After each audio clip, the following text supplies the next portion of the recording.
Hey guys, so I thought today I would do the long overdue update on the Firestone Champion Fuel Fighter tires that I have on my 2013 Subaru Impreza, as well as talk a little bit about the car itself.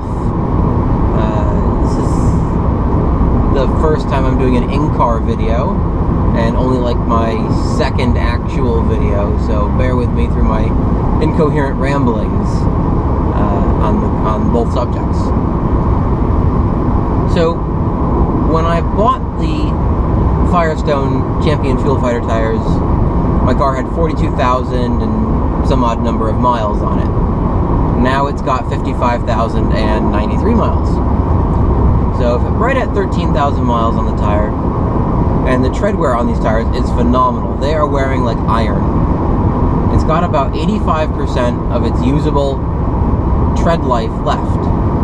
And I've had the tires rotated once when I had the tires balanced. And that'll be another, I'll talk about that a little bit later. So one of the questions I get asked the most about the tires, not that people are knocking down my door to ask me questions about the tires I have in my car, but in conversation, they ask me, does it actually save you money on gas? Does it actually improve your fuel economy?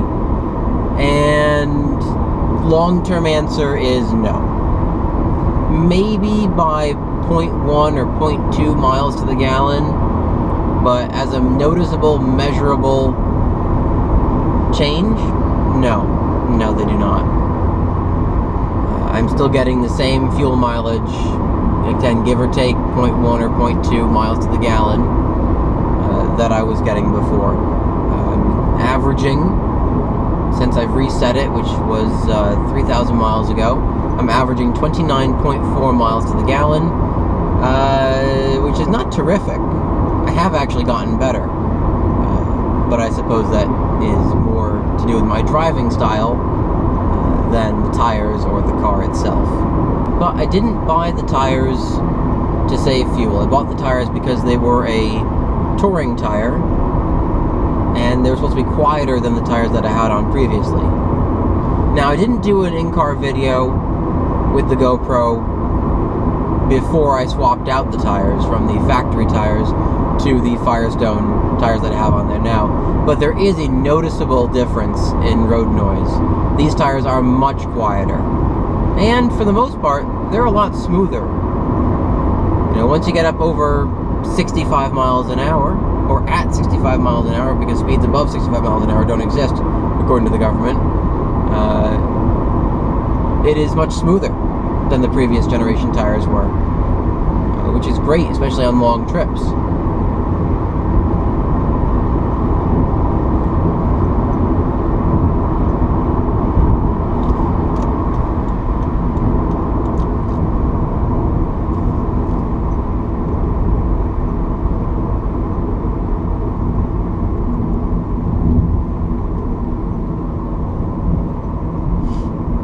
Now, that being said, this car isn't a luxury car, so there is still quite a bit of road noise that you get, and quite a bit of wind noise, and engine noise.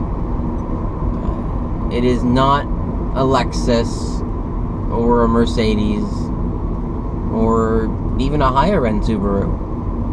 You know, the Impreza is their entry-level car, and they've done a lot with this car. This is the limited trim, so they've done a lot to make it very comfortable. I've got heated leather seats, I've got heated mirrors, I've got a navigation system built in to the stereo.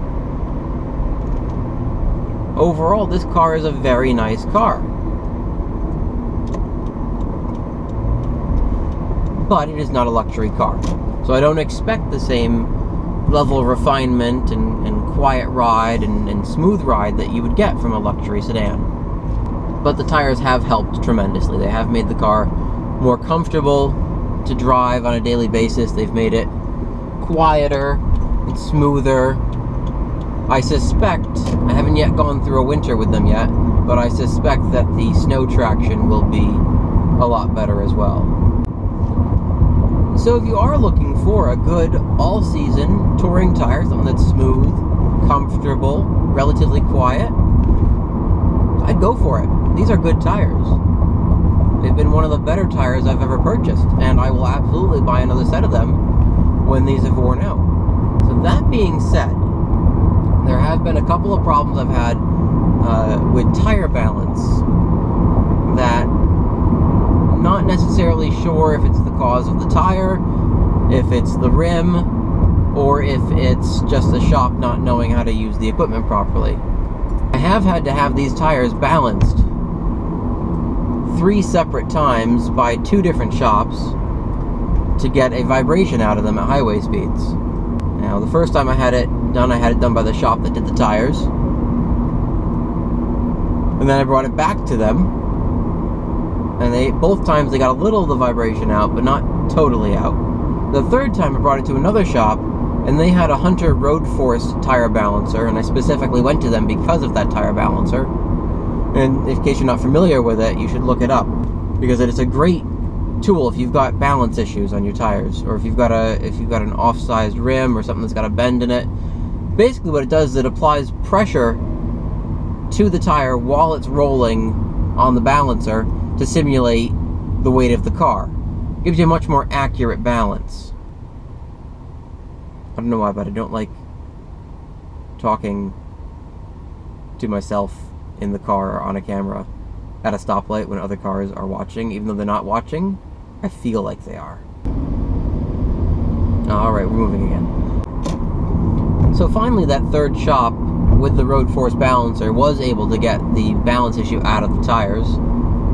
They had to move the tire around a little bit on the rim to make it perfectly round. But now I can cruise at a breakneck 65 miles an hour and not have to worry about a vibration. But anyway, back to the car. So the car that I have is the 2013 Subaru Impreza Sport Limited. So with that, you get all your creature comforts. Obviously, I've already mentioned things like your leather seats and your heated mirrors. But one of the features that I have on this car that I've never had in another car before, and I do really like, is the paddle shifters. I don't know if you can see that in the footage or not, but I've got an upshift and a downshift paddle shifter. And while this isn't a performance car, it makes it feel like it is. It makes me feel like I can really push it, although you're only pushing 148 horsepower. So you can push it all you want and you're not going to go anywhere. I wish Subaru had given this car another 50 horsepower. But as it is with 148, it's a bit sluggish. It's a heavy car. It's 3,200 pounds. And that's without me sitting in it, so it's quite a bit heavier with me sitting in it. Now, I should tell you that I have absolutely no idea where I am right now. I am on my way to the Eastern States Exposition. It's a gigantic New England fair that they have in Massachusetts every year. And normally, I use my GPS, but I didn't want the GPS talking while I was trying to do the video. So I have not used the GPS, and I am pretty sure that I'm quite lost. Judging by the number of cars going in the opposite direction of me, I think that we're going the wrong way. There is a line of traffic over yonder, and there's not one other car on this side of the road. So I think that we are going to turn around, which is convenient because there's a roundabout right in front of me. Since we're sitting in stop-and-go traffic, and it is 91 degrees outside right now, which is unusually warm for the end of September, let's talk a little bit about the Subaru's air conditioning system. So, and it's the case in any Subaru that I have ever been in. It is not a phenomenal air conditioning system. So we're sitting here, not moving, 91 degrees outside, and the air coming from the air conditioner is mildly cold. You know, even when the car is moving, even when you're going down the interstate, the temperature of the air coming out of the vents is not really sufficient to keep the car cool when it's this hot out. Especially if you had other people in the car with you. There's a new Buick Verano in front of me, and it's just sitting in traffic with all the windows rolled down, and they look happy as can be. How can you be happy with your air conditioning off, your windows rolled down, and it's 91 degrees outside? How? So now would also be a decent time to talk about the infotainment system, or what Subaru would call an infotainment system. This unit, the head unit that they put in this car from the factory, is basically an Alpine head unit with navigation built in. It has no connection to the rest of the car. You know, on other infotainment systems, if your fuel level was low, it would come up on the navigation screen and tell you, and then it would search for fuel stations. Or it could give you vehicle statistic information. This has none of it. The clocks don't even match up. The clock on the readout up front is a minute off of the clock on the navigation system. You would think that they would sync up, but no, they don't.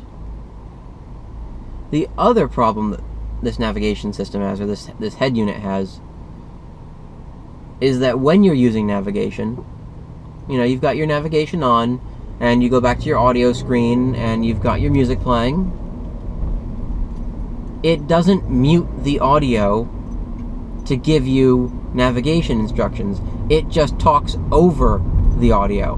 Doesn't pause it, doesn't mute it, doesn't turn it down. It just talks at its current volume over top of the music. There's a car that's trying to get in front of me to cross the street, and I'm gonna let it go because someone was nice enough to let me in. There. Karma repaid. This is gonna be the strangest video on YouTube. Certainly the most incoherent video on YouTube. Have I mentioned that I hate traffic? Because I hate traffic. I don't know who's beeping at what back there, but there's nothing to move. I hate when people honk at other people in traffic. Like, because they honk at someone, the traffic pattern will suddenly change, and they'll be able to drive right through. I should have left earlier. Not only is it a Sunday, it's a beautiful day out. It's 90 degrees. It's a little hot, but it's 90 degrees. It's sunny. There's no rain forecasted, and it's a weekend. It's gonna be busy. Now, one of the things I find so interesting about going to the Eastern States Exposition is getting there. You drive there, and a mile before you get to the gate, you see people with signs often you park in their lawn, park in their driveway, businesses that are charging $20 to park there. But I don't understand why. Why would you pay $20 to park in someone's backyard and have to walk 3/4 of a mile to the gate when you can drive up to the gate, park in their massive field of a parking lot, and pay $10? So that's a tip for you. If you're going to the Big E, don't be fooled into parking in someone's yard or another business's parking lot or a car dealership's parking lot. Just drive right up to the gate. Park at their lot. Pay less money. Walk a shorter distance. Oh my god, that lady's wearing a sweater. It is 91 degrees outside, lady. You're gonna die. You're gonna melt into the pavement. I love this cop right in front of us. 2 or 3 cars up. He's got his arms out like he's stopping traffic, but it is bumper to bumper. It's not moving anywhere. Even if he wasn't there, it wouldn't be going anywhere. So he's doing a great job at stopping traffic that wouldn't be moving even if he wasn't there.